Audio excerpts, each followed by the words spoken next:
Alright, it's time for another update and forecast on the Dixie Fire. Two main things we're going to be going over in this video. We're going to look at the impacts those thunderstorms had on the Dixie Fires. They came through yesterday. It certainly saw an increase in fire behavior yesterday afternoon into yesterday evening. And then we're also going to take a close look at the fire weather forecast to see what kind of conditions we can be expecting throughout the day. Just a quick summary of that. We're going to have more hot, dry conditions, which will promote fire behavior. And then we also have that chance of thunderstorms coming in once again.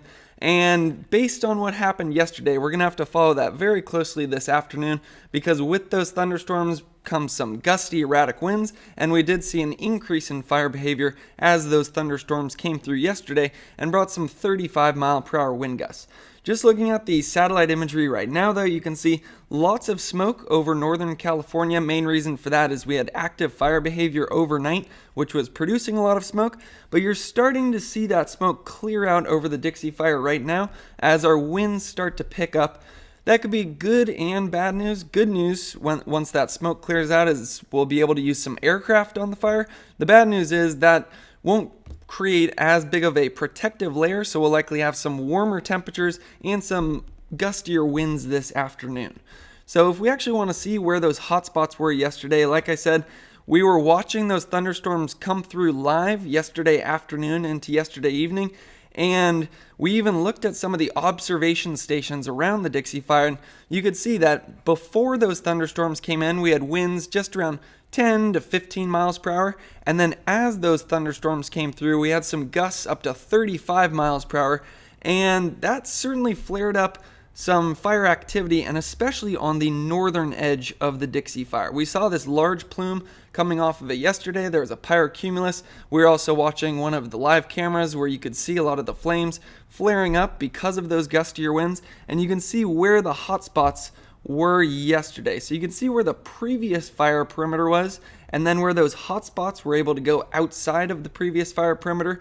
So that's a good indication of where all that new growth was.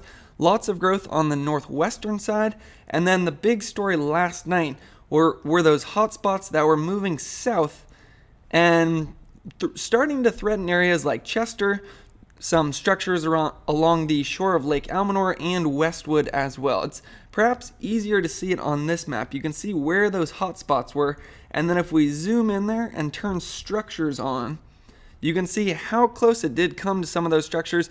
Good news is, at least the last CAL FIRE report I could see, there weren't any significant impacts. It sounds like they were able to stop it before it actually came into where these structures are, and good to see that they were able to stop it before it came down to Westwood as well. Looking at the live imagery, we do still have that hotspot right there, but I know there are a lot of resources stationed right there. Still seeing that activity on the northwestern section as well, and I've been watching this hotspot to the north of Westwood basically all morning long, and it seems like every time I look at it, the heat signature coming off of it is being reduced. So I'd say that's some good news there, but we do have the potential for more thunderstorms this afternoon, and it was the thunderstorms that flared up those regions yesterday, so we're going to have to keep a close eye on both of those spots as we get into this afternoon, and more thunderstorms with more gusty winds are expected. Now, the one other part of the Dixie Fire that I'm watching very closely is this northeastern section of the fire. This is a spot that has been seeing a lot of activity over the last few days, and it's especially on that very northeastern section right there. So one interesting thing to look at here is we have the sheep fire from 2020, and that has actually been reducing a lot of the fire activity on the Dixie Fire. You can see how where the Dixie Fire comes up to that sheep fire burn scar, it almost looks like a puzzle piece where the Dixie Fire stops in its tracks once it gets to that sheep fire burn scar.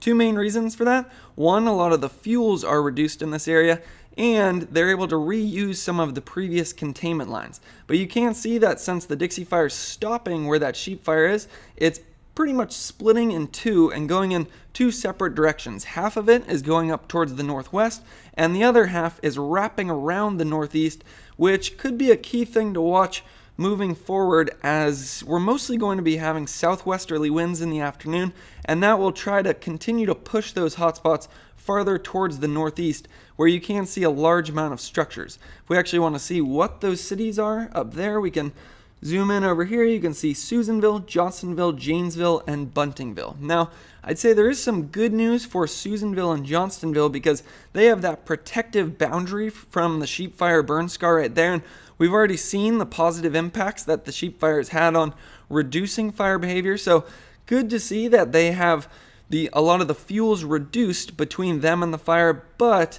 you can see we don't have that fuel reduction between the fire and areas like Janesville, so that is an area I'm watching closely over the next few days. You can see where those hotspots were able to move yesterday. That's another part of the fire where we did see a lot of activity, and if we use the measuring tool here, we can see roughly how far away those hotspots are to some of those structures in the area. It looks like it's about 6.5 miles away, which is, I'd say, 3.5 miles closer than we were 2 days ago. So again, slowly moving up there, but the good news is I know CAL FIRE's seen this coming for a number of days, so they have been putting a large amount of resources in this section to create containment lines, then contingency lines, then already starting to work on some structure protection as well. So just overall on the Dixie Fire, I think the 3 hotspots we'll have to watch the closest as we get into the afternoon hours and those thunderstorms come in. On that northern shore of Lake Almanor, the area north of Westwood, and that hotspot that is slowly going to keep moving up closer towards Janesville as it's fueled by those southwesterly winds in the afternoon. So the most recent numbers for the Dixie Fire, I'll update that again. Looks like they haven't updated this page, but the INCIWeb website has been updated, and they have the Dixie Fire at about 518,000 acres as of right now, and containment is at about 31%. Now, there are a large number of evacuation warnings in place. Like I said earlier, we had increased activity around Lake Almanor. So originally, I believe they're trying to do some repopulation in that area, but last update I checked, they are canceling those repopulation plans, as we did see an increased fire activity in those areas yesterday evening, and the threat for more thunderstorms will be continuing over the next 2 days. Now, when it comes to structures destroyed, that is where some bad news comes in. You can see we're up to 1,109 structures destroyed, which I believe puts us at the 14th most destructive wildfire in the history of California, and based on that acreage burn number, we are still at number 2 on the largest wildfires in the recorded history of California, as we have reached over 500,000 acres.